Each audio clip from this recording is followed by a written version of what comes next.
Today we will be removing and replacing the bake igniter on this Frigidaire freestanding gas range.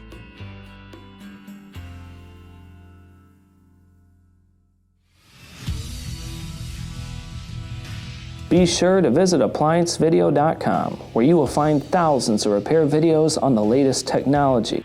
And for a limited time, you can save big on an annual membership and take advantage of all of our premium benefits.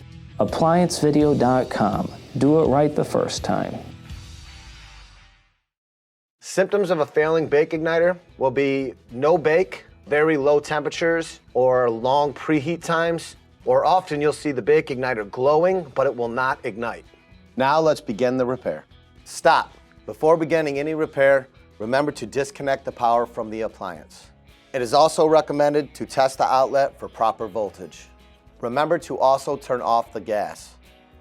You will need the following tools to complete this repair. First, to remove the door, open the door fully. You'll have two locking hinges. Using a flathead screwdriver, you can pop it out, push it down with your fingers. Once those are out, you'll fold the door back up to its pivot point, and it should almost just stop. And now pull up, and the door will come right off. We've already removed the racks. Next, to remove the bottom drawer, slide the drawer all the way out, pull up and out. With the drawer removed, we can now gain access to the bake igniter harness, which is in the lower left-hand corner.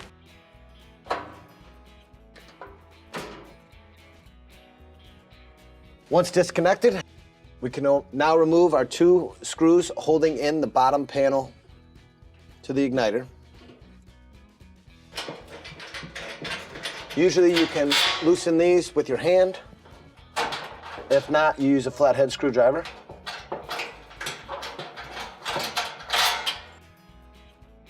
The screws removed, pull the bottom panel up and out.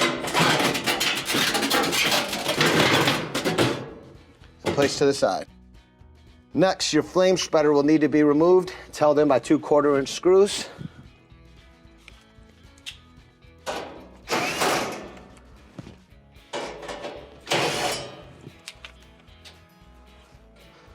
This will just pull up and out through the keyed slots in the back.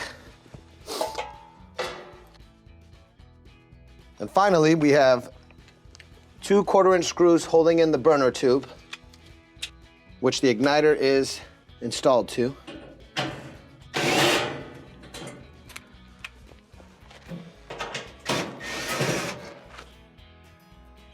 The two screws removed, pull the burner tube up. You're gonna have to feed the harness wires through, just so they don't get caught. Now we can gain access to our bake igniter.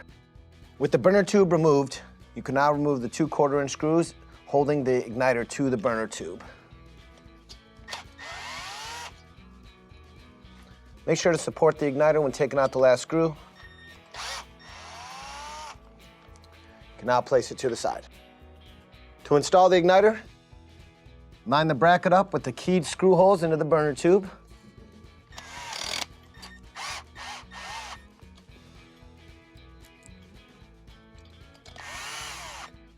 Once secure, you can now reinstall the burner tube into the oven itself.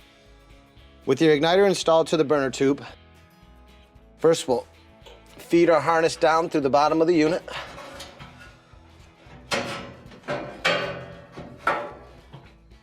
Line our burner tube up. Now you may have to go under the unit to make sure that the burner tube is lined up with the valve itself. Should slide right down on it. Now we can reinstall our two 1/4-inch screws, securing it to the unit.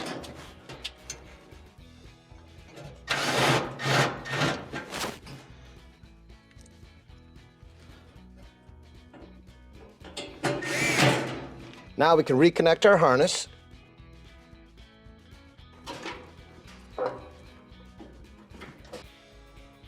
Now we can reinstall the flame spreader.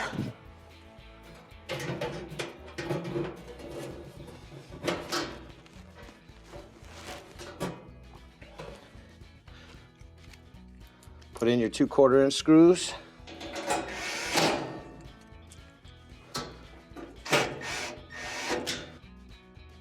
Now the bottom panel. Put it in the bottom panel. You want to put the front in first. Kind of just work it in there. Should fall flat. Reinstall your screws that are holding it down. You can usually just hand tighten these, which will be sufficient.